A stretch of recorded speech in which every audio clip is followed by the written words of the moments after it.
ആപ്കി അദാലത്തിൽ ജൻ സ്വരാജ് പാർട്ടിയുടെ സൂത്രധാരൻ പ്രശാന്ത് കിഷോറിന്റെ മേലുള്ള കുറ്റാരോപണം അദ്ദേഹം ഉത്തരവാദിത്വത്തിൽ നിന്നും രക്ഷപ്പെടുന്ന വ്യക്തിയാണ് എന്നുള്ളതാണ്. പ്രശാന്ത് സാർ, ഈ യാത്ര താങ്കളാണ് തുടങ്ങിയത്. പാർട്ടി ഉണ്ടാക്കുന്നത്, പദ്ധതികൾ തയ്യാറാക്കുന്നത്, ഇലക്ഷനിൽ വ്യക്തികളെ ജയിപ്പിക്കുന്നത്. പക്ഷെ താങ്കൾ ഒരു ഉത്തരവാദിത്വം ഏറ്റെടുക്കില്ല, മുഖ്യമന്ത്രിയാകില്ല, പാർട്ടി അധ്യക്ഷൻ പോലും ആകില്ല. പ്രധാനപ്പെട്ട കാര്യം എന്താണെന്ന് വെച്ചാൽ, ഒരു പാർട്ടി ഉണ്ടാക്കുക എന്നുള്ളത് ഒരു ബൈ പ്രോഡക്റ്റ് ആണ്.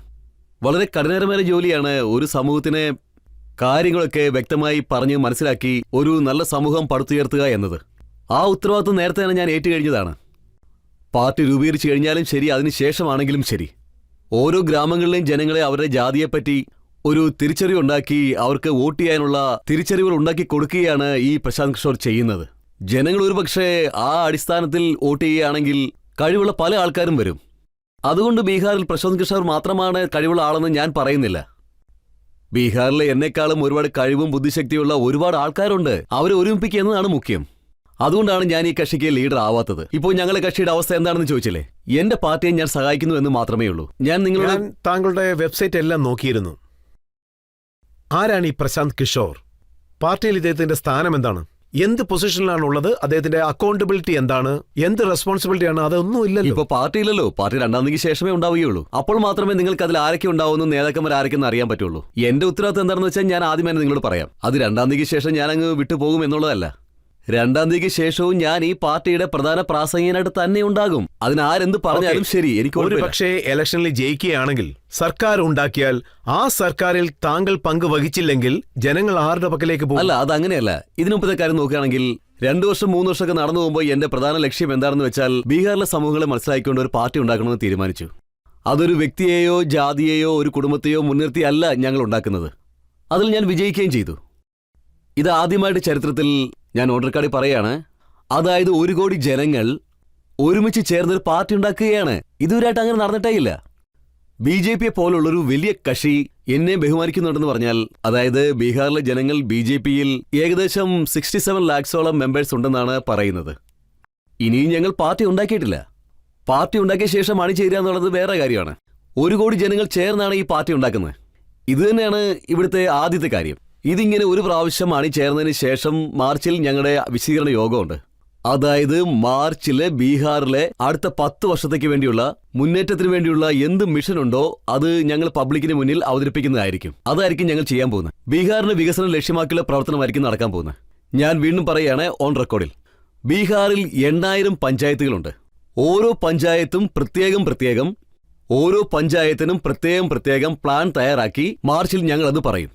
ഈ പഞ്ചായത്തിൽ എന്ത് ചെയ്താൽ കുട്ടികളുടെ വിദ്യാഭ്യാസം മുന്നേറും, ഈ പഞ്ചായത്തിൽ എന്ത് ചെയ്താൽ 800 മുതൽ 1000 ആൾക്കാർക്ക് ജോലി ലഭിക്കും, ഈ പഞ്ചായത്തിൽ എന്ത് ചെയ്താൽ കർഷകർക്ക് അവരുടെ കൃഷിക്ക് ധാന്യകൃഷി മുതൽ വരുമാനം കിട്ടുന്ന എന്ത് കൃഷിയിലേക്ക് അവർ മാറും. ഈ കാര്യങ്ങളൊക്കെ ഞങ്ങൾ ഓരോ പഞ്ചായത്തിനും വ്യക്തമായി പറഞ്ഞു കൊടുക്കും. എന്റെ ഫോക്കസ് അത് തന്നെയാണ്. ഒക്ടോബർ വരെയും ശരിക്കും വ്യക്തമായിട്ടുള്ള ഒരു കൂട്ടത്തെ ചേർക്കണം. പിന്നെ ഒക്ടോബർ മുതൽ മാർച്ച് വരെ ഞാൻ ജനങ്ങളോടൊപ്പം തന്നെ നടന്നുകൊണ്ടിരിക്കുകയാണ്. അതായത് വികസനത്തിനുള്ള അജണ്ട. ആ പ്രോഗ്രാം കംപ്ലീറ്റ് ആയിട്ട് ചെയ്യണം. മാർച്ചിന് ശേഷം എല്ലാവരും ഒരുമിച്ചിരുന്ന് ഞങ്ങൾ ഇലക്ഷന് മത്സരത്തിന് തയ്യാറാകും. ആർക്കാണ് ആഗ്രഹമുള്ളത് അവരൊക്കെ വരട്ടെ. നല്ല കഴിവുള്ള ഒരു പാർട്ടി ഉണ്ടാക്കുമ്പോ, അതായത് ഒരുപാട് കഴിവുള്ള ആൾക്കാർ ഒരുമിച്ച് ചേർന്ന ഒരു പാർട്ടി ഉണ്ടാക്കുമ്പോ, ബീഹാറിലെ ജനങ്ങൾ താങ്കളുടെ മുഖമാണ് കാണുന്നത്, താങ്കളുടെ വിഷനാണ് ശ്രദ്ധിക്കുന്നത്, താങ്കളുടെ പ്രോഗ്രാം കാണുന്നു, താങ്കളുടെ ബാക്ക്ഗ്രൗണ്ട് ശ്രദ്ധിക്കുന്നു. അപ്പോൾ ആ സ്ഥാനത്തേക്ക് മറ്റൊരാൾ വന്നാൽ എങ്ങനെ അവർ ബീഹാറിലെ ജനങ്ങൾ എന്നെ ശ്രദ്ധിക്കുന്നുണ്ട്. അവർക്ക് ഞാൻ എന്റെ വാക്ക് കൊടുത്തിട്ടുണ്ട്. അതായത് ഞാൻ ഉള്ളിടത്തോളം കാലം ഈ പൂർണ്ണമായ പ്രചാരണത്തിൽ ഇതിന്റെ സത്യസന്ധതയ്ക്കും വ്യക്തതയ്ക്കും യാതൊരു കുറവും വരില്ല. ഞാൻ ഈ കാര്യം അവർക്ക് ഗ്യാരണ്ടി ആയിട്ട് കൊടുക്കുകയാണ്. ഇതിലൊരു തെറ്റായ വ്യക്തിക്കും കടന്നുകൂടാൻ സാധ്യമല്ല. ഞാൻ പബ്ലിക്കിനോട് എന്ത് കാര്യമാണോ പറയുന്നത് അതിലെനിക്ക് വ്യക്തതയുണ്ട്. ഒരുപക്ഷെ എന്തെങ്കിലും തെറ്റായി സംഭവിച്ചാൽ ബീഹാറിലെ ജനങ്ങൾ എന്നെ കഴുത്തിപ്പിടിക്കും. അതിനുവേണ്ടി ഞാൻ MLA യോ മന്ത്രിയാവേണ്ടോ യാതൊരു ആവശ്യവുമില്ല. നോക്കൂ രജ സാർ, നിങ്ങൾ ഇത്തരം വർഷമായിട്ടും ഈ മീഡിയയിൽ പ്രവർത്തിച്ചുകൊണ്ടിരിക്കുകയാണ്. എനിക്കൊരു MLA MP ആവണമെന്ന് വിചാരിച്ചാൽ എന്നെ രാജ്യസഭയിലേക്ക് അയച്ച് MP ആക്കണ്ടെന്ന് പറയുന്ന ഏതെങ്കിലും പാർട്ടി ഉണ്ടോ എന്ന് പറയേ? ആര് വേണമെങ്കിലും ആക്കും. അതായത് ഇവിടെ നോക്കുകയാണെങ്കിൽ MP MLA ഒന്നും അല്ല വിഷയം. ബീഹാറിന് ഒരു ദീർഘവീക്ഷണമുള്ള മുഖ്യമന്ത്രിയാണ് ആവശ്യം. എനിക്ക് തോന്നുന്നത് 2043 പേർ ഇലക്ഷനിൽ മത്സരിക്കാൻ പോവുകയാണ്. ആ മത്സരത്തിൽ നിങ്ങൾക്ക് ഒരുപാട് കഴിവുള്ള ആൾക്കാരെ കാണാൻ പറ്റും. കഴിവുള്ള ഒരുപാട് ആൾക്കാരെ ഞാൻ കൊണ്ടുവന്നിട്ടുണ്ട്. അത് നിങ്ങൾക്ക് കാണാൻ പറ്റും. അവരൊക്കെ എങ്ങനെയുള്ള ആൾക്കാരാണെന്ന് നിങ്ങൾക്ക്. താങ്കൾ എന്തുകൊണ്ടാണ് മുന്നിൽ നിൽക്കാത്തതെന്ന് വെച്ചാൽ, താങ്കൾ ഒരു ബ്രാഹ്മണനാണ്. യാഥാർത്ഥ്യം മനസ്സിലാക്കിയാൽ ജനങ്ങൾ വോട്ട് ചെയ്യില്ല. അത് ജനങ്ങളുടെ തെറ്റിദ്ധാരണ മാത്രമാണ്. ദേ നോക്ക്, ഞാനൊരു ബ്രാഹ്മണനാണ്. ഈ നാട്ടിൽ ജനിച്ച ഓരോ ആൾക്കാർക്കും ഓരോ ജാതിയുണ്ട്. ഞാനൊരു മതത്തിലും അങ്ങനെ വിശ്വസിക്കുന്നില്ല. എന്റെ പേര് പ്രശാന്ത് കിഷോർ എന്നാണ്. ഇപ്പോൾ RJD പോലുള്ള ആൾക്കാർക്ക് ജീവിതത്തിൽ ജാതിക്ക് മുകളിലോ ജാതിക്ക് താഴെയോ അതിനെപ്പറ്റി ഒന്നും അറിയില്ല. അവര് പറയുന്നത് എന്റെ പേര് പ്രശാന്ത് കിഷോർ പാണ്ഡെ എന്നാണ്. ദേ നോക്ക്, എന്റെ അച്ഛന്റെ പേര് ശ്രീകാന്ത് കിഷോർ പാണ്ഡെ എന്നാണ്. എന്റെ പേര് പ്രശാന്ത് കിഷോർ. പാണ്ഡെ എന്ന് എന്തിനാണ് വെച്ചെന്ന് വെച്ചാൽ സാധാരണക്കാരായ പാവപ്പെട്ട ആൾക്കാർക്ക് ഈ മെസ്സേജ് ഉറപ്പായിട്ട് എത്തിച്ചേരണം. ജനങ്ങൾക്ക് നല്ലത് നടക്കണമെന്ന് ഞാൻ ആഗ്രഹിക്കുന്നു. ഞാൻ ഓപ്പൺ മൈൻഡായിട്ട് പറയുകയാണ്. നിങ്ങൾ എന്നോടൊരു കാര്യം പറയൂ. നിതീഷ് കുമാർ ആണ് മുഖ്യമന്ത്രി. അദ്ദേഹം ഒരു ജാതിപ്പെട്ട ആളാണ്. അദ്ദേഹത്തിന്റെ ജാതി എന്നെക്കാട്ടിൽ എന്തുമാത്രമാണ്? 2% കുറവാണ്. അദ്ദേഹം ഒരുപാട് വർഷമായിട്ട് ബീഹാറിലെ CM ആണ്. അങ്ങനെ നോക്കുകയാണെങ്കിൽ ബ്രാഹ്മണർ എണ്ണം 3.4 ബീഹാറിലുണ്ടല്ലോ.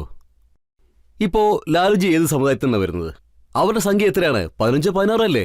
15-16% വെച്ച് ബീഹാറിൽ ജയിക്കാനൊന്നും കഴിയില്ല.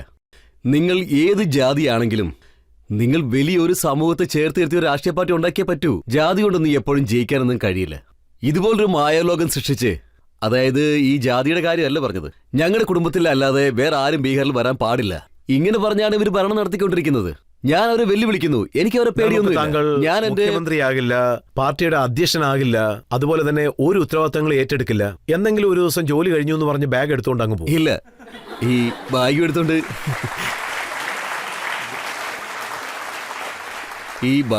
പോവാന്നൊക്കെ പറയുന്നത് നമ്മുടെ രാജ്യത്തിന്റെ പ്രധാനമന്ത്രിയൊക്കെ എടുക്കുന്ന തീരുമാനമാണ്.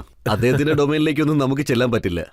അടുത്ത 10 വർഷത്തേക്ക് ബീഹാറിൽ എന്നെ പൂർണ്ണമായി ശ്രദ്ധ കൊടുക്കാൻ ഞാൻ തീരുമാനിച്ചിരിക്കുകയാണ്. രാജ്യത്തിന്റെ 10 സംസ്ഥാനങ്ങളിൽ ബീഹാറിനെ കൂടി ഉൾപ്പെടുത്തുന്നത് വരെ, അതുവരെ ബീഹാറിന് പുറത്ത് ഒരു സ്ഥലങ്ങളിലും നിങ്ങൾക്ക് എന്നെ കാണാൻ കഴിയില്ല. ഞാൻ ബീഹാറിൽ തന്നെ ഉണ്ടാകും, ബീഹാറിൽ തന്നെ മരിക്കണമെന്ന് ആഗ്രഹിക്കുന്നു. അടുത്ത 10 വർഷം എന്റെ ഫോക്കസ് അതുതന്നെയായിരിക്കും. ഐക്യനാടുകളിൽ ഞാൻ 10 വർഷത്തോളം ഉണ്ടായിരുന്നു. അവിടെ എല്ലാം നല്ല രീതിയിൽ പോവുകയായിരുന്നു. പക്ഷെ ഞാനത് വിട്ടുപോന്നു. അതിനുശേഷം 10 വർഷം ഞാൻ ജോലി ചെയ്തു. അവരെന്നെ പ്രവാചകൻ എന്നൊക്കെയാണ് വിളിച്ചത്. ഞാനത് സമ്മതിക്കുന്നു. അതൊരു ടോപ്പിലേക്ക് എത്തിയ ശേഷമാണ് ഞാൻ അത് വിട്ടുപോകുന്നത്. അതിനുശേഷം ഞാൻ എന്റെ ജീവിതത്തിൽ 10 വർഷം, 2 വർഷം കഴിഞ്ഞു. ഇനി 8 വർഷം ഒരുപാട് കാര്യങ്ങൾ ചെയ്യേണ്ടതുണ്ട്. ഞാൻ ബീഹാറിൽ ഉറപ്പായും അത് ചെയ്ത് കാണിച്ചിരിക്കും. അപ്പോ എതിർചേരിയിലുള്ളവർ പറയുന്നത് എന്താണെന്ന് വെച്ചാ, താങ്കൾ ഒരു ബിസിനസ്മാൻ ആണ്, താങ്കളുടെ സാധനങ്ങൾ വിൽക്കാൻ ഒരു മാർക്കറ്റ് കണ്ടുപിടിക്കുകയാണെന്ന്. ശരിയാണോ? ആ പറഞ്ഞത് കറക്റ്റാണ്. നല്ലൊരു ബിസിനസ്മാനാണ്, കള്ളരൊന്നും അല്ലല്ലോ. ഒരു ബിസിനസ്മാൻ ആകാന്ന് പറഞ്ഞ മോശം കാര്യമൊന്നുമല്ല. ഞാൻ എന്റെ സാധനങ്ങൾ വിൽക്കാൻ ആഗ്രഹിക്കുന്നു. എന്ത് സാധനങ്ങൾ? എന്റെ സാധനങ്ങൾ എന്താണ്? എന്റെ സാധനം എന്താണെന്ന് വെച്ച് കഴിഞ്ഞാൽ, ബീഹാറിലുള്ള കുട്ടികൾക്ക് വിദ്യാഭ്യാസമില്ല. അത് തന്നെയാണ് എന്റെ സാധനങ്ങൾ. അതാണ് എന്റെ ബിസിനസ്. ബീഹാറിലെ ജനങ്ങൾ കൂലിവിലയ്ക്കായിട്ട് പുറത്തു പോകാൻ പാടില്ല. അതാണ് എന്റെ ബിസിനസ്. അത് കച്ചവടം ചെയ്യുന്നതിനായി നാടുകൾ തോറും നടക്കുന്നു. തലയില് കൊട്ടയം വെച്ചുകൊണ്ട് ഞാൻ നാടുകൾ തോറും നടക്കുന്നു. അത് വിൽക്കാൻ വേണ്ടിയിട്ട് ഗ്രാമങ്ങൾ തോറും ഓരോ വീടുകളും കയറി നടന്ന് ഞാനത് കച്ചവടം ചെയ്യുന്നു. കുട്ടികൾ പഠിക്കണം, കൂലിവില ചെയ്യാൻ പാടില്ല എന്ന് ഞാൻ അവരോട് പറയുന്നു. ആ കാര്യമാണ് ഞാൻ കച്ചവടം ചെയ്യുന്നത്. അത് സത്യമാണ്. RJDയുടെ നേതാവായ രാം ബ്രിഡ്ജ് അദ്ദേഹം പറയുന്നത് താങ്കളുടെ ജോലി ഒരു ഡാൻസറിനെ പോലെയാണെന്ന്.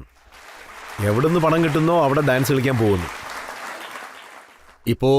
ഇപ്പോ അവര് പറയുന്നത് നോക്കുമ്പോ ആരാണ് എനിക്ക് കാശ് തന്നത്? ബീഹാറിലെ ജനങ്ങൾ. ബീഹാറിൽ നിങ്ങൾ 30 വർഷത്തോളം ഭരണം നടത്തിയിരിക്കുന്നു. അതിന്റെ ഫലം എന്താണ്? ബീഹാറിൽ 2% ജനങ്ങൾക്ക് 100 രൂപ പോലും സമ്പാദിക്കാൻ പറ്റുന്നില്ല. അവരെ വയർ നിറയ്ക്കാൻ കഷ്ടപ്പെടുകയാണ്. പിന്നെ എനിക്ക് എങ്ങനെയാണ് കാശ് തരുന്നത്? ബീഹാറിൽ ഞാൻ എന്താട്ടം കളിക്കാനാണ്? നിങ്ങൾ ഒരു പക്ഷേ ബീഹാറിൽ വന്ന് അങ്ങനെ ഒരു അവസ്ഥയുണ്ടെങ്കിൽ അവർ കാശ് തരികയാണെങ്കിൽ അത് വളരെ നന്നായേനെ. ബീഹാറിനെ കൊള്ളയടിച്ച് ശരിക്കും ദരിദ്രമാക്കി മാറ്റിയിരിക്കുകയാണ്. പിന്നെ ആരാണ് എനിക്ക് ബീഹാറിൽ പണം തരാനുള്ളത്? ആടാൻ വേണ്ടിയും പാടാൻ വേണ്ടിയും ഒക്കെ. ഞാൻ എന്റെ സ്വന്തം കാശ് കൊണ്ട് ഹാർമോണിയം വെച്ച് പാടിക്കൊണ്ടിരിക്കുകയാണ്. പറഞ്ഞത് വളരെ ശരിയാ സാർ. ഇപ്പൊ നോക്കിയ ബീഹാറിൽ ലാലു പ്രസാദ് യാദവിനെ കിങ് മേക്കർ എന്നാണ് പറയാറുള്ളത്. സോ സർ, താങ്കളും ഈ ടൈറ്റിൽ എടുക്കാൻ തയ്യാറാണോ? ഇനി അതിന് തയ്യാറാണെങ്കിൽ ഭാവിയെക്കുറിച്ചുള്ള കാഴ്ചപ്പാട് എന്താണ്? ലാലുജി എപ്പോഴാണ് കിങ് മേക്കർ ആയത്? അദ്ദേഹം എപ്പോഴും കിങ് തന്നെയായിരുന്നല്ലോ. ലാലുജി ഒരിക്കലും കിങ് മേക്കർ ഒന്നുമല്ല. അദ്ദേഹം ആർക്കും ഒന്നും കൊടുക്കില്ല. നിങ്ങൾ വേണമെങ്കിൽ അവരുടെ പാർട്ടിക്കാരോട് പോയി ചോദിച്ചു നോക്കൂ. ആരെയാണോ മന്ത്രിയാക്കുന്നത് അവരുടെ അടുത്ത് ഒന്നുമില്ലാത്ത പോലെ നോക്കിക്കൊണ്ടിരിക്കും. അത്രേ ഉള്ളൂ. എല്ലാം അദ്ദേഹം സ്വന്തമാക്കിയിരിക്കും. അദ്ദേഹത്തിന് അങ്ങനെയുള്ള മനസ്സൊന്നുമില്ല. എല്ലാ കാര്യങ്ങളും മറ്റുള്ളവർക്ക് കൊടുക്കാൻ വേണ്ടിയിട്ടുള്ള ഒരു മനസ്സ് എന്താണെങ്കിലും അദ്ദേഹത്തിന്റെ കുടുംബത്തിന് മാത്രമേ ഉള്ളതാണ്. നിങ്ങൾ പറയുന്നത് ബീഹാറിൽ നിങ്ങളുടെ പാർട്ടി എല്ലാ സീറ്റുകളിലും മത്സരിക്കുമെന്ന്. അതിനുള്ള ഫണ്ടും കാര്യങ്ങളൊക്കെ നിങ്ങൾ എങ്ങനെയാ സംഘടിപ്പിക്കാൻ പോകുന്നത്? ഞങ്ങളൊരു വലിയ സെൻട്രലൈസ്ഡ് ക്രൗഡ് ഫണ്ടിങ്ങിന്റെ വലിയൊരു കൂട്ടം ഉണ്ടായിക്കൊണ്ടിരിക്കുകയാണ്. അതായത് 2011, 2012 മുന്നിലുള്ള ആൾക്കാർക്കൊന്നും ഇതിനെപ്പറ്റി വലിയ കാര്യമായിട്ടൊന്നും അറിയില്ല. സോഷ്യൽ മീഡിയയും ഇതിന്റെ ഒരു പ്രചാരണത്തിന്റെ വലിയൊരു ഭാഗമായി ഇരിപ്പുണ്ടെന്നുള്ള കാര്യമൊന്നും. അതേപോലെ ബീഹാർ എന്ന സ്ഥലത്ത് ഞാൻ ഇതുപോലെ കാര്യം ഉണ്ടാക്കാൻ പോവുകയാണ്. അവിടെ ജനങ്ങൾ അവരുടെ വീട്ടിൽ തന്നെ ഇരുന്നുകൊണ്ട് അവർക്ക് ജൻസ്വരാജ് കൂട്ടത്തിന് വലിയ സംഭാവനകൾ ചെയ്യാൻ പറ്റും. ഞങ്ങളുടെ ലക്ഷ്യം എന്താണെന്ന് വെച്ചാൽ, ബീഹാറിലുള്ള 11 കോടി ജനസംഖ്യയിൽ കുറഞ്ഞത് അവിടെയുള്ള 2 കോടി ജനങ്ങൾക്കിടയിൽ 100 രൂപ വീതം അവരുടെ അടുത്ത് നിന്ന് നമുക്ക് മേടിക്കാനായി പറ്റും. ഒരുപക്ഷെ 2 കോടി ജനങ്ങൾ 100 രൂപ വീതം തന്നാലും ജൻ സ്വരാജ് ബാങ്ക് അക്കൗണ്ടിൽ 200 കോടി ഉണ്ടായിരിക്കും. ആ 200 കോടി വെച്ച് 243 നിയമസഭയിൽ നമുക്ക് മത്സരിക്കാനായി കഴിയും. അത് തന്നെ ധാരാളമാണ്. അപ്പൊ ഇതുകൊണ്ട് തുടക്കം മുതലേ ചെയ്തില്ല എന്ന് ചോദിക്കും. തുടക്കം മുതൽ എന്തുകൊണ്ട് നടന്നില്ല എന്ന് വെച്ചാൽ ആദ്യം പണം എങ്ങനെ സമ്പാദിക്കാന്നുള്ള ഒരു തീരുമാനമൊന്നും ഉണ്ടായിരുന്നില്ല. പ്ലസ് ജനങ്ങൾക്ക് ഒരു തിരിച്ചറിവ് ഉണ്ടായിരുന്നില്ല. ഇപ്പൊ തന്നെ ഒരുപാട് കൊള്ളയടിച്ചു കഴിഞ്ഞ് ഇനി എന്തിനാണ് അവർക്ക് കൊടുക്കുന്നതെന്ന് ചോദിച്ചു. പക്ഷെ നിങ്ങൾ കാര്യമായെന്ന് ശ്രദ്ധിച്ചാൽ ബീഹാർ വളരെ സിമ്പിൾ ആണെന്ന് മനസ്സിലാകും. 200 കോടി ലഭിക്കത്തക്ക രീതിയിൽ 2 കോടി ജനങ്ങൾ അവിടെയുണ്ട്. ഞങ്ങൾ ഗ്രാമത്തിൽ പോയി എന്താണ് പറഞ്ഞത്? ഒരുപക്ഷെ നിങ്ങൾ വർഷത്തിൽ 100 രൂപ മാത്രം തന്നാൽ നിങ്ങൾക്ക് റേഷൻ കാർഡ് വാങ്ങാനായിട്ട് 2500 രൂപ കൊടുക്കേണ്ട യാതൊരു ആവശ്യവുമില്ല.